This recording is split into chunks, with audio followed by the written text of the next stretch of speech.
பாஜக இந்து மக்கள் விஜயை பார்த்து திமுக வந்து பயப்படுது அப்படின்னு சொல்லி அண்ணாமலை சொல்றாரு. இதை மக்கள் எப்படி பாக்குறாங்க? விஜயை பார்த்து திமுக பயப்படுதா அப்படின்னு சொல்லி மக்கள்கிட்ட கேட்டு தெரிஞ்சுப்போம் வாங்க. எமர்ஜென்சினா என்னன்னு தெரியுமா அண்ணாமலைக்கு? எமர்ஜென்சி நேரத்தில் அண்ணாமலை எங்கே இருந்தாப்புல?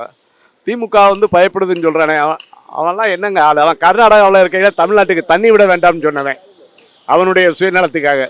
தமிழ்நாட்டை நினச்சிருந்தான்னா தமிழ்நாட்டுக்கு தண்ணி விட வேண்டாம்னு சொல்லியிருப்பார் அந்த ஆள். அவர் தமிழ்நாட்டுக்கு தண்ணி விடாம வேண்டாம்னு சொன்ன பேப்பர்லாம் எல்லாமே இருக்குது. அவர் வந்து இன்றைக்கி வந்து சொல்கிறாரு இந்து முன்னணியவன் பாஜகவையும் பார்த்து பிஜேபி திமுக பயப்படுதுன்னு சொல்கிறாரு. ஏதோ பொழுதுபோகலை, யாரையோ திருப்திப்படுத்த, யாரையோ குஷிப்படுத்த அவர் இந்த மாதிரி பேசிக்கிட்டு இருக்கார். விஜயை பார்த்து பயப்படுது அப்படின்னு. விஜய் என்னங்க? விஜய்க்கு வயசு என்ன? எமர்ஜென்சி தெரியுமான்னு கேளுங்க விஜய்கிட்ட. 2 வயசு அவருக்கு எப்படி இருக்கு? எமர்ஜென்சின்னு அவருக்கு தெரியுமான்னு கேளுங்க. எமர்ஜென்சினா என்னன்னு கேளுங்க. அந்த எமர்ஜென்சியே பார்த்து எல்லாத்தையும் இது பண்ணிட்டு வந்த திமுக இவங்கள பார்த்து பயப்படுதா? இவங்கெல்லாம் ஆளே கிடையாது. நீங்கள் வேறு கட்டாயம் இந்த தேர்தலில் வந்து திமுக தான் ஜெயிக்குது. மக்கள் தெளிவாக இருக்காங்க. இவங்க வேணும்னா இவங்களுக்கு சமாதானப்படுத்திக்கிறதுக்கு எதையாவது ஒரு இதை சொல்லிக்கிட்டு தெரியலாமே தவிர இவங்க நினைக்கிற மாதிரிலாம் இல்லை தமிழ்நாட்டு மக்கள். திமுக வந்து 75 ஆண்டு அரசியல், அது மிகப்பெரிய எத்தனை சுனாமியை பார்த்துருக்கு, எத்தனை பேர் வரவு எவ்வளோ பார்த்த கட்சி. இந்த சின்ன சின்ன சலச அண்ணாமலை பகல் கனவு கண்டுகிட்டு இருப்பார். இந்து முன்னணியை பார்த்தையும் விஜயை பார்த்தும் பயப்படுறார் திமுக கட்சி. திமுக எவ்வளோ அரசியல் பண்ணிக்கிட்டு இருக்கு. திமுக யாரோட ஸ்பேஸ் பண்ண முடியுமா? இப்போ வரைக்குமே திமுக, நாளைக்கு தேர்தலாம் திமுக தான். 200க்கு 10 அடிப்போங்க அப்படின்ற ஒரு கட்சியை வந்து அண்ணாமலை சொல்கிறது வந்து ஏற்றுக்க மாதிரி. சின்ன பிள்ளை விளையாட்டு பிள்ளைங்க சொன்னால் கூட ஏற்றுக்க மாட்டாங்க. விஜய்க்கு என்ன இருக்குது? என்ன ஒரு ரசிகர் கூட்டம் அதில் பார்த்தோன்னா பாதி பேர் ஓட்டே இருக்காது. அணில்கள் தானே, அணில் குஞ்சுகளை வச்சு அந்த இந்து முன்னணியை வச்சு திமுக பயப்படுதா? திமுக எவ்வளோ பெரிய எக்கு கோட்டை என்ன பேசிக்கிட்டு இருக்கிறீங்க?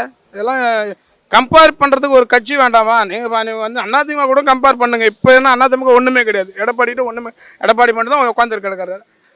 அதிமுகவோட ஒப்பிடுங்க, இல்லை மற்ற கட்சிகளோட ஒப்பிடுங்க. திமுகவோட ஒப்பிட பாஜகவுக்கே தேசிய கட்சிக்கு ஒப்பிட முடியாதுங்க. அதான் நிலைப்பாடு. பாஜக வடநாட்டில் எல்லாம் பண்ணுறாங்களே, தமிழ்நாட்டில் பண்ண சொல்லுங்கள் பார்ப்போம். தமிழ்நாட்டில் காலை ஒன்றை சொல்ல பார்ப்போம். முடியாதுல்ல. அண்ணாமலை சொல்கிறதுலாம் என்ன? அது அவர் மோடியை குஷிப்படுத்துறதுக்காக, அமித்ஷாவை குஷிப்படுத்துறதுக்காக அண்ணாமலை மாதிரி சும்மா ஏதோ ஒன்று சொல்லிவிட்டு இருப்பார். ஆனால் அங்கே ஒரு போடணும்ல. கரெக்டுங்களா? அண்ணாமலை ஒரு 6 மாதத்துக்கு முன்னாடி பிஜேபி தலைவராக இருந்தார். அப்போ சொன்னவங்கெல்லாம் நம்பிட்டு இருந்தாங்க. இப்போ அவர் சொல்கிறது அவரே நம்புகிற மாதிரி இல்லை. அதனால் அதாவது ஊடகத்தில் ஏதாவது வெளிச்சம் வரணுங்கிறதுக்காக ஏதாவது சொல்லிகிட்டு இருக்காது, அவ்வளோதான். இதெல்லாம் மாயையா. அதாவது எம்ஜிஆருக்கே பயப்படாத இயக்கம் திராவிட முன்னேற்ற கழகம். மக்கள் செல்வராக இருந்தார். இவர் அப்படி ஒன்றும் இல்லை. இந்த இளைஞர்களை, சினிமா மோகம் உள்ளவங்களை கவர்ந்து வச்சுருக்கிறாரே தவிர திமுக ஒரு அரசியல் இயக்கம். மகளிர் உரிமை தொகை இன்னைக்கு எத்தனை பேர் கிடைக்கி? இது கிடைக்க வேணுங்கிறதுக்காகவே 1.25 கோடி பேர் ஓட்டு போட போகிறான். அதனால் வெற்றி பெறும் இயக்கம் திமுக தான் தவிர திமுக அவனை சைலண்டாக இருந்தால் பயந்துட்டு நினைக்கிறீங்க. புலி பதுங்குவது பாய்வதற்கே, வில் வளைவதும் வேங்கை பதுங்குவதும் பாய்வதற்கே. திமுக பாயம். அன்பீட்டன் கூட்டணி, அடித்து நொறுக்கக்கூடிய கூட்டணி, சரிதானா? அதனால் அப்படி பயப்படணுங்கிற அவசியமும் இல்லை. பயந்தாங்கன்னா தான் அவங்க காலில் விழுந்து இவங்க கூட்டணி கூப்பிடுவாங்கல்ல, அவசியம் இல்லை. விஜய் பிஜேபியினுடைய பி டீம். அது மிகப்பெரிய தவறு. திமுக வந்து ஒரு மிகப்பெரிய வலுவான கட்சி. அதை வீழ்த்தவோ எதுவும் பண்ணவோ சாதாரண அண்ணாமலையால் எதுவுமே செய்ய முடியாது. அவரால் அந்த கட்சியிலேருந்தே ஒன்றும் செய்ய முடியல. இனி என்ன செய்ய போகிறார்? அந்த கட்சியிலே அவரை மதிக்க மாட்டுறாங்க. வெளியில் வந்துட்டார், திருப்பி உள்ளே போயிருக்காரு, தனி கட்சி ஆரம்பிக்கிறேன்னு சொன்னார். அவர் மதவாத கட்சியின் தலைவர். விஜயெல்லாம் சாதாரண ஆளுங்க. விஜய்க்கு யார் ஓட்டு போடுவா? பூரா 12ஆம் படிக்கிறவன், ஓட்டே இல்லாதவன் தான் போகிறான் கூட்டத்துக்கு. அவன் எப்படி ஓட்டு போடுவான்? அதாவது ஒட்டுமொத்த முஸ்லீமும் கிறிஸ்டினும் என்ன பண்ணுவாங்கன்னா, பிஜேபி கூட்டணி அதிமுக ஓட்டு போட மாட்டாங்க. அப்போ வந்து பூரா பேர் திமுக ஓட்டு போடுவாங்க. அந்த ஓட்டை குலைக்கிறதுக்காண்டி விஜய்ங்கிற ஒரு பிம்பத்தை கொண்டு வர்றாங்க. அப்போ வந்து பிஜேபி எதிர்ப்பாளர் முஸ்லீம், கிறிஸ்டின், அதாவது சிறுபான்மை மக்கள், அவங்க வந்து திமுக பிடிக்காம ஓட்டை மாற்றி போட்டால் யாருக்கு போடுவாங்க? திமுக போட மாட்டாங்க. பிஜேபி கூட்டணினால அவங்க மாற்றி விஜய்க்கு போடலாம்னு நினச்சி இறக்கி விட்ருக்காங்க. அது ஒருபோதும் செல்லாது தவிடுபடியாகிடும். இல்லை விஜயை பார்த்து திமுக பயப்படுறதுனா அது 50 வருஷம் கட்சி, ஆளுங்கட்சி. விஜய்க்கு யார் ரசிகர் என்ன இருக்காங்கன்னு தெரியாது. அதுக்கு உள்ள எப்படி பயப்படுறான்னு சொல்லி எப்படி ஏதாவது போட்டுக்க வேண்டியதுதான். அதாவது திமுக எப்பப்போ ஆட்சி வருதோ எல்லா எதிர்கட்சியும் ஒன்று சேர்ந்துடுறாங்க. அது ஏன்னு தெரிய மாட்டேங்குது. இப்போ அவர் திமுக எது நல்லது பண்ணலை சொல்லுங்கள் பார்க்கலாம். சொல்லுங்கள், திமுக நல்லது பண்ணிச்சா கெட்டது பண்ணிகிட்ருக்கான்? திமுக ஊழல் பண்ணதுன்னா விஜய் ஊழல் பண்ணலையா? அவர் இன்கம் டேக்ஸ் ஒழுங்காக பே பண்ணுறாரா? அதை சொல்லுங்கள். இப்போ அம்மாவுக்கு அவர் போன வருஷம் அம்மா இருக்கும்போது அம்மா காலம் எதுக்காக விழுந்தார்? அப்போ ஊழல் பண்ணாதவங்க தான் ஊழலை பற்றி பேசலாம். யார் ஊழல் பண்ணலை சொல்லுங்கள்? பிஜேபி சென்ட்ரலில் இருக்க பிஜேபி பண்ணலையா?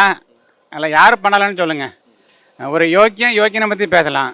நம்மளே இப்போ அண்ணாமலை பார்த்தீங்கன்னா 1000 கோடியா 2000 கோடியான்னு தெரியல. அப்படி இருக்கும்போது அவர் என்ன பேசுகிறாருன்னு தெரியல.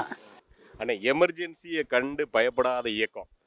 இன்னைக்கு அதே பிஜேபியை சார்ந்த ஹெச் ராஜா சொல்றாரு, Stalin is more dangerous than Anna, Stalin is more dangerous than Periyar, Stalin is more dangerous than Karunanidhi. இப்போவும் சொல்றேன், Stalin is more dangerous than இவங்க எல்லாரையும் தாண்டி, அவங்கெல்லாம் நினைக்கிறதெல்லாம் தாண்டி இந்த பார்ப்பனியத்தையும் என்ன சொல்றது சனாதன சக்திகளை எதிர்க்கிறதுல, அதாவதுன்னு இன்னைக்கு நம்ம ஆளுங்கட்சியா இருந்து இன்னைக்கு நம்ம ஒரு ஸ்டேட்மெண்ட் கொடுக்குறாரு, we will face the consequences அப்படின்னு சொல்றாரு. அப்படின்னா திருப்பரங்குன்றத்தில் உள்ள விஷயத்துல இதுக்கு முன்னாடி பேசின எங்க அண்ணன் இந்த மாலை போட்டு நிக்கிறாரு. சொல்லுங்கண்ணே, பெரியார் யாருண்ணே?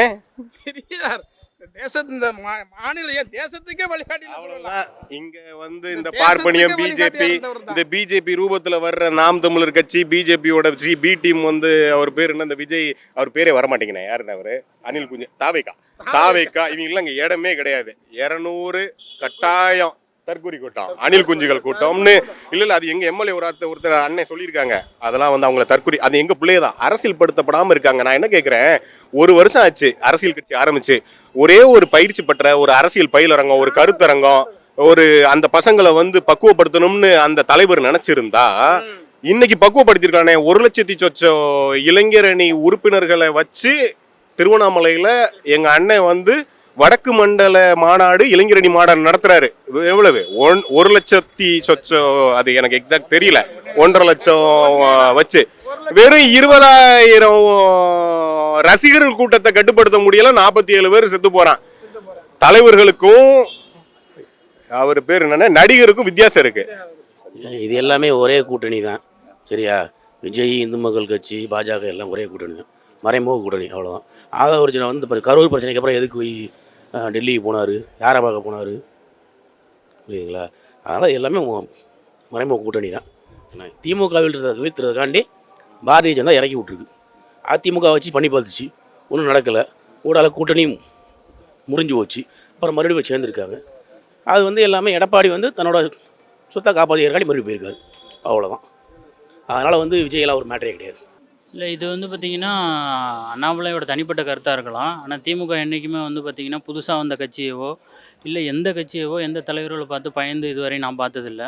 அதே மாதிரி இந்து மக்களுக்கு எதிரி, இந்து மக்களை இது பண்ணுறாங்க அப்படிங்கிற மாதிரி அப்பையிலேருந்தே பிஜேபி இன்றைக்கி நேற்று இல்லை, வாஜ்பாய் காலத்துலேருந்தே கட்சி ஆரம்பித்ததுலேருந்து 1980லேருந்தே இதை சொல்லிக்கிட்டு வர்றாங்க. ஏன்னா மற்ற மாநிலத்தில் இருக்கிற குதிரை கட்சிகள், சின்ன சின்ன கட்சிகள், அங்கே உள்ள மாநில கட்சிகளை நொறுக்கிட்டாங்க. இங்கே எதுவுமே பண்ண முடியல அப்படிங்கிறதுக்காண்டி இந்த மாதிரிலாம் பேசிக்கிட்டு வர்றாரு. ஆனால் இந்து மக்களுக்கு அரணாக இருக்கிறது பார்த்திங்கன்னா இந்து வச்சு அந்த இந்துன்னு வச்சு கட்சி நடத்துகிறவங்க, இந்த மாதிரி இயக்கம் நடத்துகிறவங்க, ஆர்எஸ்எஸ் நடத்துகிறவங்க, அவங்களால இந்த தமிழ் மக்களோ இந்த இந்து மக்களோ எந்த ஒரு பலனுமே அடையலை. ஆனால் இங்கே பலன் அடைஞ்சது பார்த்திங்கன்னா இதே திமுக தான். இப்போ 3000 கோயிலுக்கு மேலே கும்பாஷம் பண்ணியிருக்கு. போன முறை 2006லேருந்து 2010 வரையும் ஆட்சியில் இருந்தப்போ திமுக தான் 2000 கோயிலுக்கு மேலே கும்பாஷம் பண்ணியிருக்கு. அப்படிங்கிறப்ப இந்துக்கு எதிரி, இந்துக்களுக்கு இவங்க அப்பையிலேருந்து இதாக இருக்கிறாங்க, இந்து பண்டிகைகளுக்கு வாழ்த்து சொல்கிறதில்ல அப்படிங்கிறதுனால திமுக நம்ம எந்த ஒரு இதையும் சொல்லிட முடியாது.